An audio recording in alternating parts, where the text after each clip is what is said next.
That may be the greatest catch I've ever seen in my life. Okay, I will admit, it is way too early to do this. Right now, I am recording this week 13 of the NFL season, but we are going to be looking at some 2022 rookie running backs. I mean, obviously, we were previewing this class last offseason, but a lot has changed since what we are looking at, except some players at the top. Now, before we get into the running back class in general, I want to talk about some 2020 rookie pick strategy because I will tell you right now, you are going to be hearing a ton of people going through and saying, oh, this draft class sucks. I mean, 2023, the best running back class that we're going to get since 2017. And while those things could be true, while this draft class maybe not as strong as what we had last year, you don't have a Jamar Chase level wide receiver prospect. We don't have a running back that's going to go in the first round and get 300 guaranteed touches year one like Naji Harris. If you've been playing Dynasty fantasy football long enough, you have to understand how the market operates as we go through the offseason. Please do not sell your Dynasty rookie picks right now. Now, if you're a contending roster and you can sell your first and you can go lock up the ship for 2021, sure, go do that. But if you're thinking, oh, this is a weak class, let me take my 107. Let's trade it for a random 2023 first. Oh my God, that would be horrible. Even if you're expecting that 2023 class to be better, please understand that as we go through this offseason for Dynasty Fantasy Football, we are going to have months and months and months. The season ends here in January. We are going to exclusively be talking about these rookies for 5 months before the NFL draft. Every single year, you'll see bad draft classes. We remember 2016, where you had people convincing themselves that the combination of Laquan Treadwell, Josh Doxson, and Corey Coleman were going to be great wide receivers coming to the NFL. Like, you've been there. Once you get 5 months of just rookie talk jammed down your throat, I mean, you get the itch. I mean, all those rookie picks, it doesn't matter what the class looks like. They are going to be rising up in value. So please don't sell your picks right now. You're going to hear a lot of conversation about how much stronger the 2023 class is. And of course, hook 'em horns, Bijan Robinson, can't wait for you to get here, bud. But we're going to be talking 2022. Of course, before we get into the players themselves, please go down there, drop that like, leave a comment, letting me know how stupid I am, because I will admit these rankings are probably going to be changing a lot. And you know what? Before we get into the playoffs, we can also talk about some strategy of what we are looking for these rookie running backs coming into the NFL. But like I said, leave that like, drop a comment, subscribe to the channel, but only if you play Dynasty Fantasy Football, this channel is for you. I mean, from a regular fantasy football standpoint, y'all know we have a channel with, I mean, at this point, like 65,000 subscribers. That's not my specialty. My specialty is Dynasty. That's what I've been doing for a very long time. I believe that's what I've proven that I am better at than the market. I mean, in a large way, I feel like we prove that every single year. I'm going to be really excited to talk about Dynasty Fantasy Football every single day this offseason because nothing in my life is more fun than Dynasty. And yeah, I'll be excited to talk about it, but please only subscribe if you are a diehard Dynasty fan. And what we are looking for these running backs going into this a little bit, let's put some boxes up here. I know that not many people are going to talk about this, and it seems like I am just an idiot when I say this, but trust me, it matters. At this point of the process, I actually want to be seeing the high school recruit rank for some of these running backs coming into the NFL. Now, I will admit, back whenever I was at the University of Texas before we graduated, I took a biostatistics class in our final project that we were supposed to work on all semester. I mean, a lot of people, everybody essentially went through, talked about something, whether they're talking about effectiveness in medicine, whether they're talking, doesn't matter. They were out here being nerds, talking whatever. What I decided to do is I went, you know what? 3 years from now, I'll probably have a full-time job talking Dynasty Fantasy Football. So let's dive into some prospect analysis. And we actually instead went through and looked at the importance of high school recruit rank and translating those players coming out of high school and predicting what they are going to be in the NFL. And surprisingly, I mean, at the running back position, high school recruit rank actually really does matter. You see those top players out of their draft class every single year, whether it's Ezekiel Elliott, whether it's Naji Harris, those top players, they actually go through, and because they're athletic profiles, they actually make pretty damn good NFL running backs. Of course, it's not a very high hit rate, but there is some correlation. So that's going to be one of these small boxes we are looking to check. The more important boxes are, we want to see NFL draft capital. That's going to lead to opportunity their rookie season, and that opportunity is going to see a massive jump up in their dynasty value. We want to see size adjusted athleticism at the running back position. We dove in depth over there on Patreon for our dynasty rookie draft guide last year. Y'all know we had an in-depth, research paper over 100 pages on what matters with evaluating these prospects coming into the NFL, and a couple thresholds we have observed. You need to have at least a 4.60 40-yard dash. You need to have at least a BMI that is at 30.0. So you need to have the size, you need to have the athleticism. Obviously, we want the draft capital as well. And what's also very important is to be a receiving running back in college. Now, a lot of people get this wrong and they think that just pure receptions are what matters here. What's actually a little bit more important and a little more predictive is team college target share. We actually saw this going back to Naji Harris coming out of Alabama. A lot of people were viewing Naji Harris as not really a receiving running back, and I was saying the exact opposite. He looked like a fantastic college receiving running back when he had over 13% of his team's targets at Alabama. You were saying this is going to be a great receiving running back going into the NFL, which he proved to be.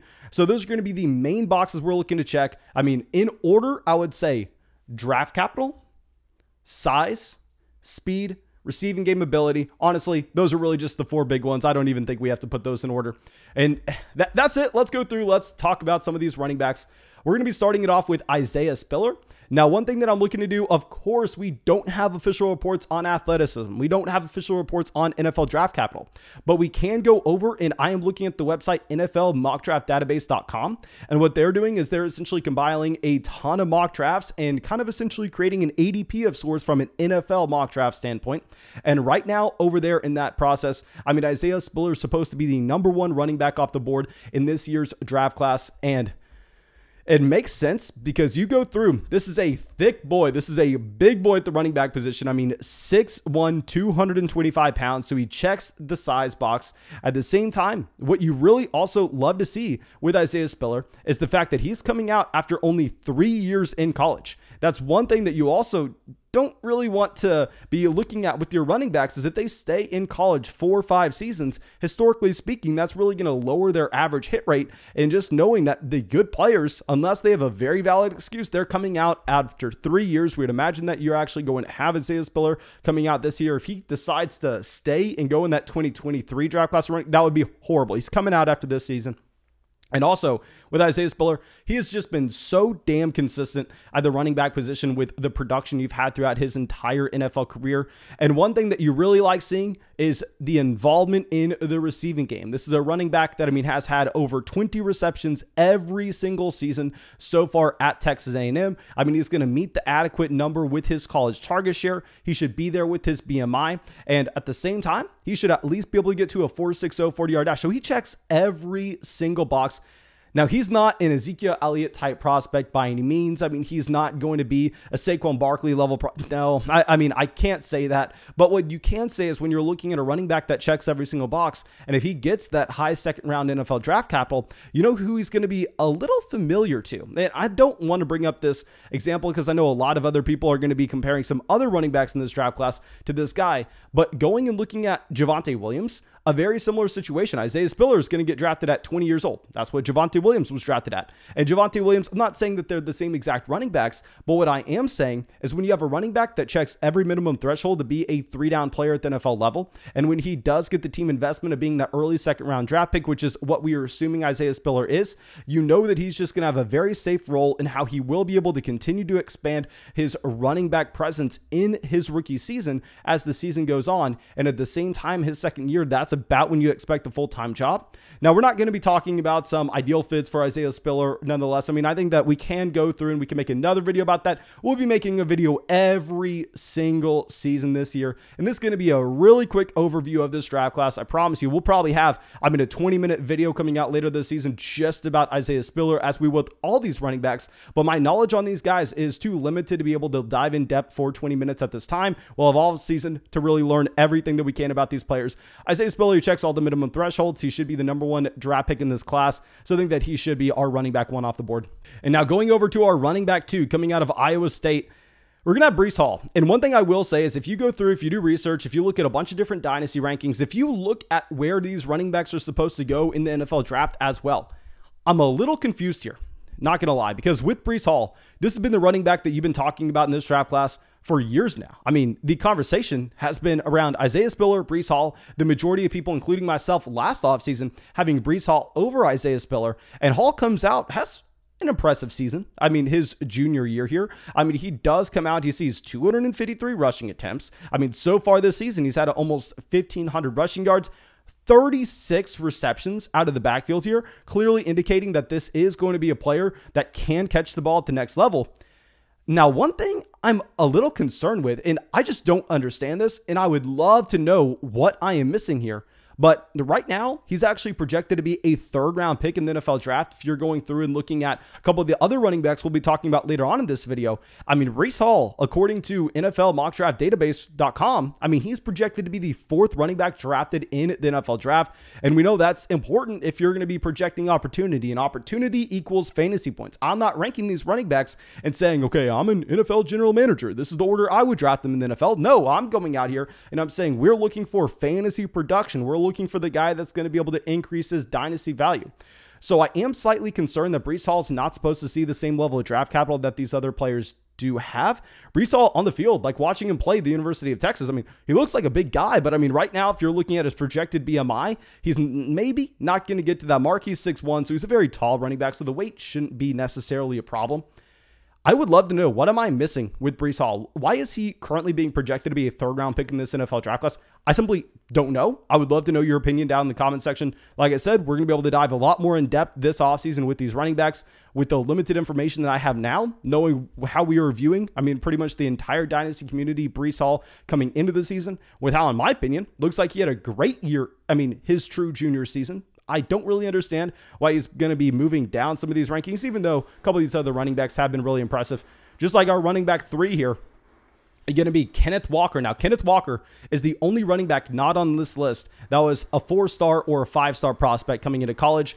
That is a small red flag. I mean, like we already said, those other 4 boxes are actually going to be more important to hit than your high school recruit rank. Definitely way more important to hit, but it is a small thing that we can discuss here. With Kenneth Walker, 21 years old, 5'10", 206 pounds.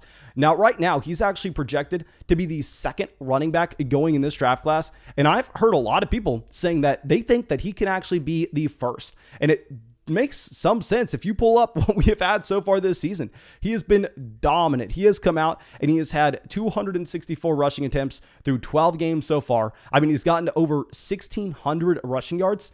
Now, there are 2 reasons really that I'm going to have him behind the combination of Breece Hall as well as, I mean, Isaiah Spiller.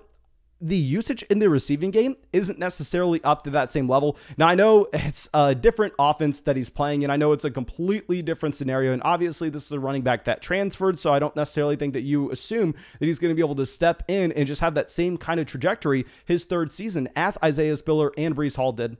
But still, nonetheless, seeing his best season so far in college, I mean, him having 13 receptions. Of course, Wake Forest, this was never going to be a running back that was logging a ton of receiving usage in that offense. But still, I mean, I would rather see it under the belt. And with Breece Hall, it seems like he checks every single box. I just don't know what I'm missing. That's why I will have Kenneth Walker down here. But right now, according to NFL Draft, whatever the hell this website is called, I mean, he's projected to be the 49th pick. So he's projected to be a mid-second. And actually being a mid-second in the NFL draft, I mean, if you look historically speaking, there's a pretty big difference between being a mid-second and a mid-third at the same time. So, I mean, if Kenneth Walker gets this kind of draft capital and Breece Hall does fall into the mid to late 3rd round, I can guarantee you that we would have Kenneth Walker over Hall, even though Hall looks like he may be the better receiving running back out of the backfield. Now let's go over to Kyron Williams as our next running back here. A little bit smaller than some of these other options. Right now, he's listed at 5'9", 195 pounds. I mean, of course, it's really hard to trust anything that we are actually going to have from these college listings for their height and weight. Of course, this is something that, I mean, we get lied to all the time about. But the story with Kyron Williams out of Notre Dame is great receiving running back out of the backfield. You're pulling it up. I mean, back in 2020 in 12 games, he had 35 receptions in 2021 through 12 games so far. He's actually bumped that up to 42 receptions. So, I mean, you're going to be a little more interested in a PPR format. He's also currently projected to be a higher draft pick than Breece Hall in the NFL draft. Now, it's going to be a little bit of a different scenario. I mean, maybe if he is a running back with that slider build and he's actually a much better receiving running back out of the backfield, maybe he's a little similar to someone like Michael Carter out of this last draft class. Like if we're looking at Michael Carter, like I said, I mean, with Michael Carter, these are official numbers that we can actually look at. With Kyron Williams, these are what's listed for Notre Dame. I mean, definitely those could be lies. But with Kyron Williams, I mean, 5'9", 195 pounds. With Michael Carter, 5'8", 201 pounds. Now with Carter, even a little bit of a bigger build. Actually, Michael Carter, even though he was only 5'8" and 201 pounds, he did meet the minimum threshold that we had for his BMI coming into the NFL draft. But I mean, at the same time, the receiving numbers don't look identical, but keep in mind you had Javonte Williams as well at UNC with Michael Carter. But I mean, obviously Michael Carter's strength coming into the NFL was his involvement in the receiving game in college. I think maybe we have a very similar story here with Kyan Williams. We will have him, I believe, as our running back 4. Now, our next running back will be Zach Charbonnet. I mean, another 4-star prospect in this class. I mean, with the size as well, 6'1", 220 pounds, coming out after 3 years. I mean, this is another running back that looks like he maybe checks every single box. I mean, I have seen some people going out there and ranking him as their running back 1 overall, which I obviously don't agree with. I actually have him down here. But, I mean, it is in the range of outcomes. With the nice landing spot, he could go through and he could get moved ahead of what we may have with, I mean, I would say Isaiah Spiller probably going to keep at that number 1 spot. But if you did have Charbonnet coming out and say getting drafted in the middle of the 2nd round, right now he's projected to be the 70th pick off the board. But if that does go in the right direction, he is a big bodied running back that checks every box here. I mean, he had 24 receptions in college, a running back that also had, keep in mind, it was at UCLA, so the stats aren't necessarily exactly what you'd be looking at in a different scenario. He did have over 1,100 rushing yards. I know that a lot of film people really like him. A lot of film people want to come out and tell you how good he is between the tackles. I'm not going to be going there because, like I said, I mean, I think that a lot of people that are going out there grinding the tape, I mean, that's going to be a job left to the NFL scouts. It's going to be a job left to the people that are going to tell us that draft capital. But right now he's projected to be that late 2nd, early 3rd. So I think he's really in line with all these other running backs. And after Charbonnet, that's when you're going to have the teardrop, in my opinion. I think that's when we have the teardrop to Brian Robinson coming out of Alabama. A couple of red flags with Brian Robinson. He is going to be 23 years old at the time of the NFL draft. But keep in mind, he's coming out of Alabama. What did we just have in Alabama? Oh, did we have, I mean, the combination of, like, Brian Robinson at Alabama has seen the other running backs there in Josh Jacobs. He has seen, I mean, Damian Harris. He has seen Naji Harris. And there's one other player. Nonetheless, we don't need to dive into that. With Brian Robinson, there's just been no way in hell that he's been able to get on the field until this past season for the Alabama Crimson Tide. I mean, in 2021, comes out, has over 200 carries. And another thing is he goes and he fills that role from Naji Harris in the receiving game. He actually had 30 receptions out of the backfield, and we are only 11 games in at the same time. So he looks like he is a monstrous human at 6'1", 228 pounds. He looks like he is a capable receiving down running back. He did have 16 touchdowns from scrimmage this past season. Now, right now, he's projected to be a late 4th round pick in the NFL draft, and that's why he's a clear tier down behind what we have. Now, I know this past year, I mean, you had those 4th round picks and Michael Carter, Ramondre Stevenson, I mean, even someone like Chuba Hubbard, they were able to come out and they were able to get pretty nice roles in their respective offenses. That's not the case 9 times out of 10. The majority of the time, those 4th round running backs are just going to be exclusively backup level players. I mean, which you could argue that's what Chuba Hubbard and those options are. So I think that with Brian Robinson, you really need to see him get into the 3rd round of the NFL draft, but I'm very excited to dive into every single one of these running backs as we go through this offseason. Please go to the comment section. I probably said a ton of stupid things in this video. Let me know the dumbest thing that I said down there in the comment section, and I would love to learn because we are going to continue to dive in on these players. We're going to go deeper and deeper in this NFL draft class throughout the entire season. I can't wait for it. This is just skimming the surface. This is a way too early preview. I shouldn't even probably be making a video on this with the limited knowledge that I have, but I promise you this offseason, nobody's going to know more than we will. And of course, thank you so much for everybody who stuck to the end of the video. Make sure you go down there, drop that like, subscribe to the channel if you have not already. And also, over there on Patreon, we'll probably be getting some Dynasty rookie drafts going. I probably should have led with this at the beginning of the video, but if you want to get into our Dynasty rookie drafts that we'll be hosting probably late this week or maybe next, then just go over there, sign up for Patreon, the Fantasy Flock Network. Of course, you get our Dynasty rookie draft guide every year. You get our Dynasty rookie rankings. You get our Dynasty rankings overall. All that can be found on Patreon. So, of course, thank you so much, everybody. I hope y'all have a great day, and I hope I talk to y'all soon.